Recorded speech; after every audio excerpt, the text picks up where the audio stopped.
Lufttrykket i dækkene er sænket. Alt inde i Dory er sikret, så i denne episode af Rejsetossernes eventyr er vi klar til at tage dig med på vores første firehjulstrækkertur i Australien. Hvad skal vi, Mads? Vi skal på Fraser Island i vores Dory her. Det bliver lidt spændende. Som vi kan se herude, så er det seasand meget af det. Det her det er det ene spor, der er ud til færgen. Og så er der ellers 10 minutter sejl til over til Fraser Island. Og så er det ellers måske 4 dage med adventure i Dory, hvor hun skal ud og se, hvad hun kan. Vi er meget spændte på, om Dory kan klare det. Og Mads har hverken kørt i klitter, i blødt sand eller gennem dybe vandløb før, som efter scene skulle være nogle af de største udfordringer ved at køre rundt på Fraser Island. Men vi har forberedt os så godt vi kunne, så nu må vi bare krydse fingre for, at alting går som det skal. Så langt, så godt. Nu er vi ankommet til Fraser Island. Fraser Island er verdens største sandø, med en strand, der er 120 km lang, vandhuller, der skal krydses, og vilde dingoer, der løber frit rundt. Indtil videre klar, men det er meget godt. Dory. Nu forlader vi den nemme del, stranden, og tager derind, hvor træerne som det eneste sted i verden gror i sand. Det lykkedes at komme ind i regnskoven her, så vi er langt væk fra stranden og højvandet, så det er meget beroligende. Men vi er forberedt, for vi har et schema over, hvornår der er lavvand og højvand. Men nu skal I lige få lov at se, hvordan der ser ud herinde. Det her er regnskoven på en sandbund, på vej over til øens allersmukkeste ferskvandssø. Så er vi kommet til Lake Mackenzie. Har I nogensinde set så klart noget vand før? Og har I nogensinde set en sø med en sandstrand? Bounty. Det er godt nok klart. Sandet er kridhvidt, fordi det næsten er 100% silika, og vandet er så rent, at man blandt andet kan rense sine smykker i det. Jo, den blev ren. Jeg synes, den blev renere end før. Efter Lake Mackenzie og et hyggeligt møde med den ikoniske australske fugl, den grinende kookaburra, er første dag, vi har lagt mod enden. Så er vi på vej væk fra Lake Mackenzie igen, på vej over til vores camp.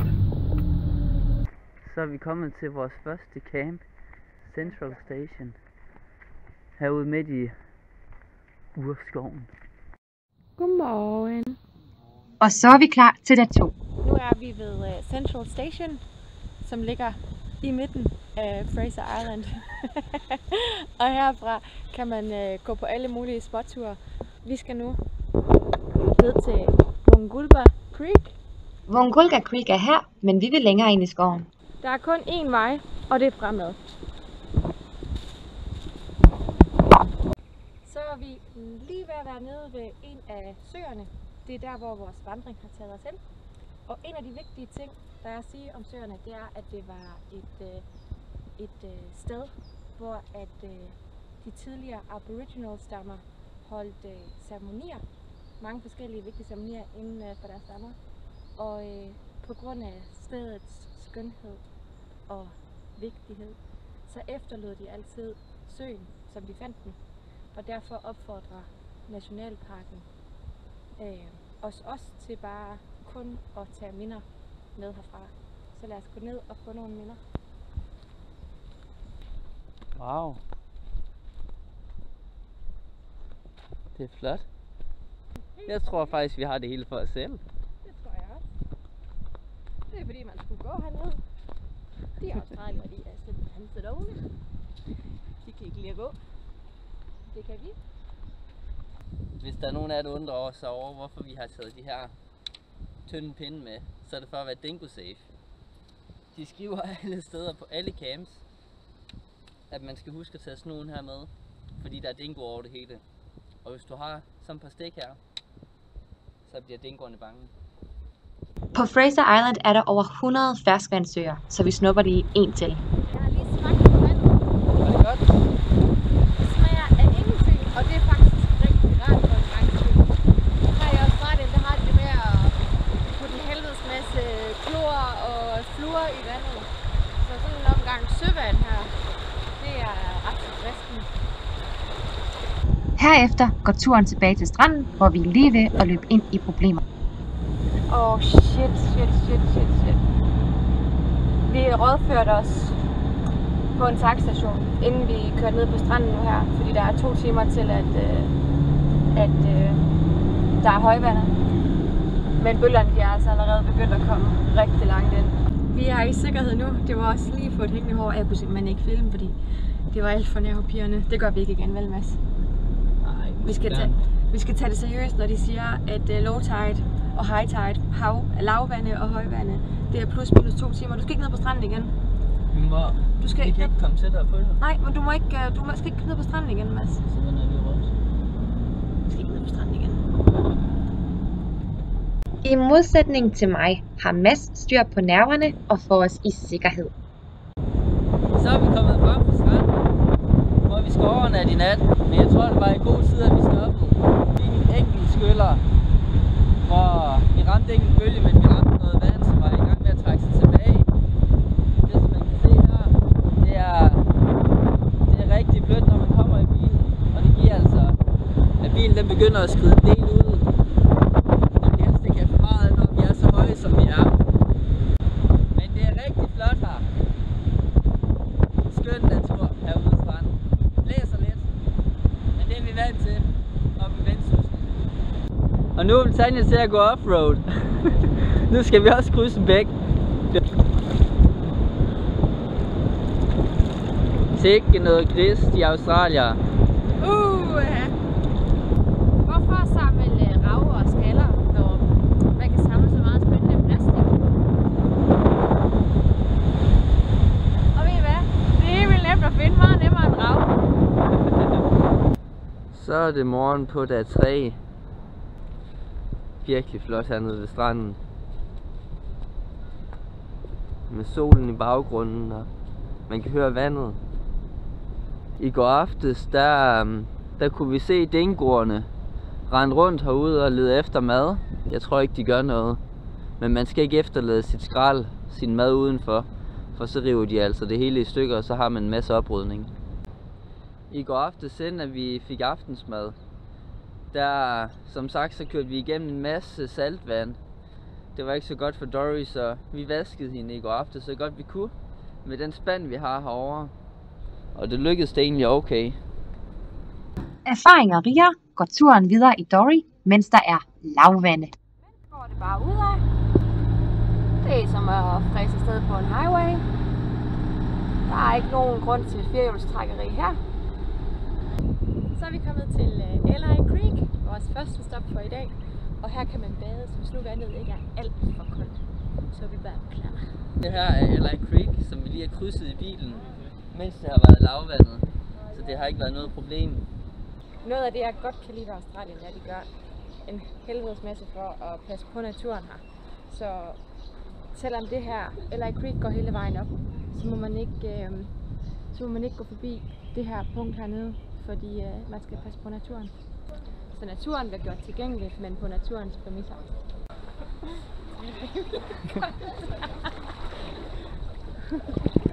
Jeg tror ikke, jeg kommer helt. Skal du helt under? Det gør det, hvis du kan. Jeg skal ikke under. Jeg har ikke lyst til at ligge i det. Men det er lækkert. Det er flot. Det er virkelig klart. Der er en god strøm, så man kunne dejligt trive med, hvis det nu var 10 grader mere.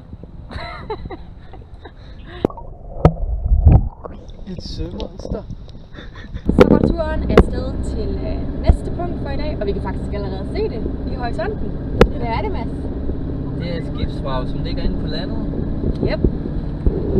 Nu har vi lige lært lidt om Maheno, skibsvraget, som ligger dernede, så nu kan vi dele vores viden lidt. Skibet, som vi ser dernede, skyllede herop på land i 1935 efter en uventet vintercyklon. Det var ellers på vej til Japan, fordi dens dage var talte. Og ja, så ville Japan gerne have det, men de fik det aldrig, fordi den her. Der er lige noget vigtigt at sige. Mads vil rigtig gerne have, at jeg siger det her. Til at starte med, mens det var et passagerskib, der var det sådan, det var flot og imponerende. Og hurtigt.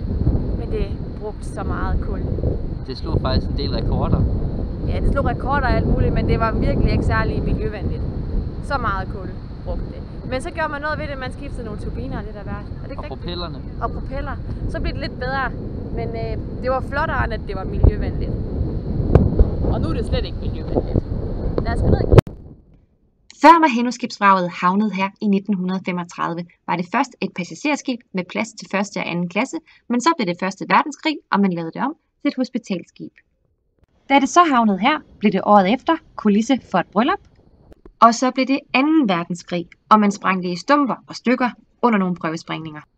Og ja, nu ligger det bare her, og nu ved vi det, så nu skal vi videre.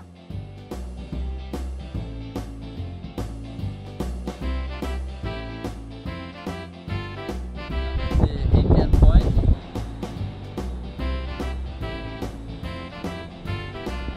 Og vi skal herud i dag. Det er det nordligste vi kan komme. Det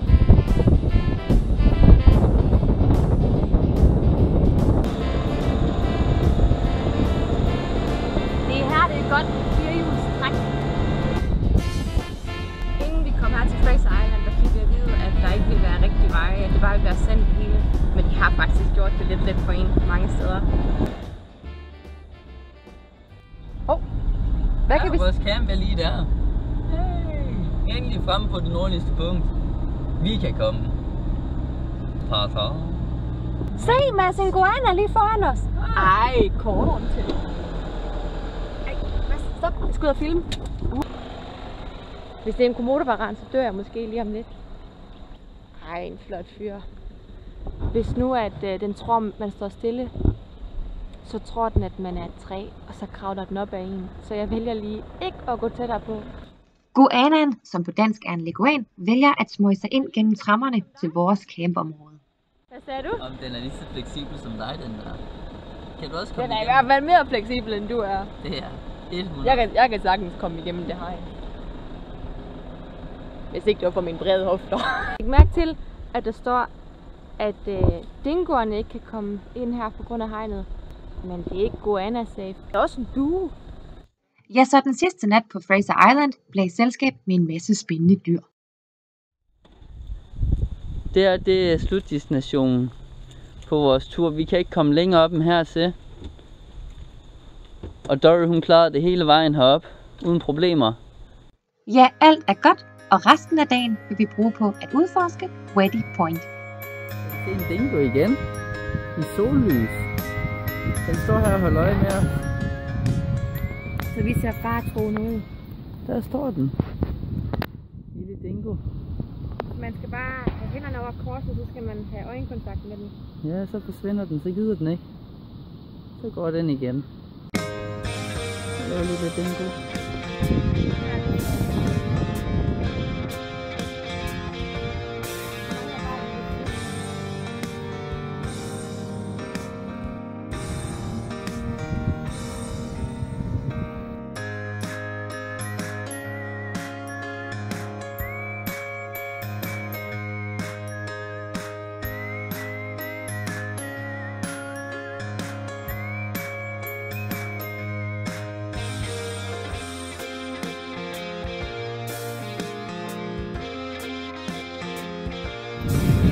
Hvad, Mads? Vil du ud og surfe?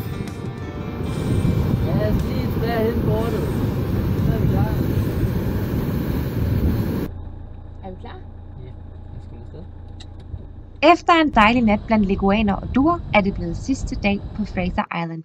Vi har stadig nogle timer til at udforske lidt, og det udnytter vi.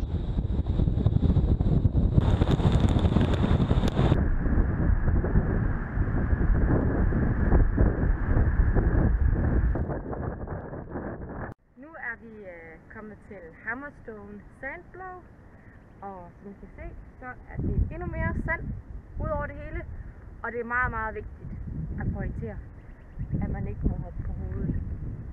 Det giver ingen mening. Fordi sandet er så dybt, som I kan se, som den her stang. Står det ikke. Man burde sagtens kunne dykke i det. Den sidste sø, inden vi forlader Fraser Island. Og det gør vi nu. Vi siger farvel til strand og dingoer, og glæder os over, at Dory ikke endte som bilen her. Det var det. 4 skønne dage på Fraser Island.